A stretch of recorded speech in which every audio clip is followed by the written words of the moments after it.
Hello friends, ఈరోజు ఒక tasty and healthy రెసిపీని చూడబోతున్నాం. Fish egg fry. అదేనండి మన చేప జన వేపుడు. ఎలానో ఇప్పుడు చూద్దాం. ఫ్రెండ్స్, ఒక చిన్న రిక్వెస్ట్. మా వీడియోని మీరు ఎక్కడి నుంచి చూస్తున్నారో లొకేషన్ నేమ్ కామెంట్ చేయండి. దాని ద్వారా మా వీడియో ఎంతవరకు రీచ్ అయింది మాకు తెలుస్తుంది. ముందుగా ఈ చేప జన వేపుడు చేసుకోవడం కోసం ఒక ప్యాన్ పెట్టుకోండి. అందులో వాటర్ వేసుకున్న తర్వాత కొద్దిగా ఒక 2 టేబుల్ స్పూన్ పసుపును వేయండి. అలాగే 1 టేబుల్ స్పూన్ సాల్ట్ కూడా వేసుకోండి. ఇలా వేసుకున్న తర్వాత నీళ్ళని కొద్దిగా మరిగించండి. ఇలా మరుగుతున్న సమయంలోనే ఈ చేప జన అంటే ఫిష్ ఎగ్స్ని ఇందులో వేసుకోండి. ఇలా వేసుకున్న తర్వాత ఒక 10 నిమిషాల పాటు బాగా ఉడికించండి. ఇలా ఉడికించటం వల్ల ఈ ఫిష్ ఎగ్లో ఉన్న ఇంప్యూరిటీస్ అన్నీ పోతాయి.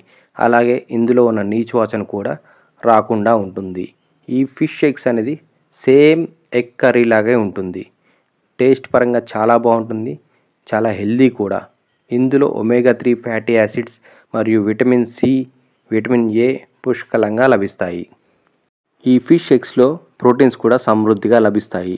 ఇలా ఒక 10 నిమిషాల పాటు ఇవి ఉడికిన తర్వాత వాటర్ని డ్రైన్ చేసి పక్కన పెట్టుకోండి. ఇలా పక్కన పెట్టిన తర్వాత ఇప్పుడు ఒక ప్యాన్ తీసుకొని ఇందులో ఒక 2 టేబుల్ స్పూన్ ఆయిల్ వేసుకోండి. ఆయిల్ హీట్ అయిన తర్వాత ఇందులో కరివేపాకు కూడా వేసుకోండి. అలాగే ముందుగా కట్ చేసి పెట్టినటువంటి ఆనియన్స్ కూడా వేసుకోండి. ఇలా వేసుకున్న తర్వాత ఇందులో 1 టేబుల్ స్పూన్ పసుపును కూడా వేసుకోండి. వేసుకొని బాగా ఒకసారి కలపండి. ఇలా కలుపుకున్న తర్వాత 1 టేబుల్ స్పూన్ సాల్ట్ కూడా యాడ్ చేయండి. సాల్ట్ వేయటం వల్ల ఉల్లిగడ్డలు అనేది త్వరగా ఫ్రై అవుతాయి.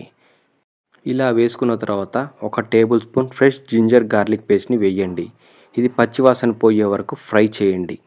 చేప జన అనేది వర్షాకాలంలోనే ఎక్కువగా దొరుకుతుంది. ఇది సీజనల్ ఫుడ్, చాలా హెల్దీ అండ్ టేస్టీ. ఉల్లిగడ్డలన్నీ మగ్గిన తర్వాత ఇందులో ఒక 2 టేబుల్ స్పూన్ కారాన్ని వేసుకోండి. కారం అనేది మీ రుచికి సరిపడా అడ్జస్ట్ చేసుకోండి. అలాగే 1 tablespoon garam masala, 1 tablespoon dhania powder, 1/2 tablespoon jeera పౌడర్ని కూడా వేసుకోండి. ఇలా వేసుకున్న తర్వాత ఇవన్నీ బాగా కలిసేలాగా ఒకసారి కలుపుకోండి. ఇలా కలుపుకున్న తర్వాత ఇందులో ముందుగా మనం ఉడికించి పక్కన పెట్టినటువంటి ఫిష్ ఎగ్స్ని వేసుకోండి.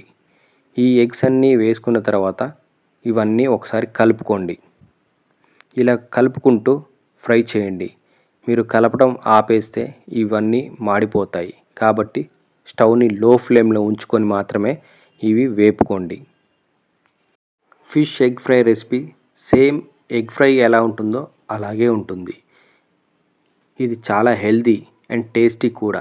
దీన్ని చపాతీలో కానీ వైట్ రైస్లో కానీ ఎలా తిన్నా టేస్ట్ అయితే అద్దిరిపోతుంది. మీరు ఒకసారి ఇంట్లో ట్రై చేయండి. ఎలా వచ్చిందో కామెంట్ చేయండి. ఇప్పుడు చివరిగా ఇందులో కొద్దిగా కొత్తిమీర, పుదీనా వేసి గార్నిష్ చేయండి. ఇప్పటివరకు మా ఛానల్ సబ్స్క్రైబ్ చేయని వాళ్ళు ఉంటే సబ్స్క్రైబ్ చేయండి. లైక్ చేయని వాళ్ళు ఉంటే లైక్ చేయండి. షేర్ చేయండి. Thank you.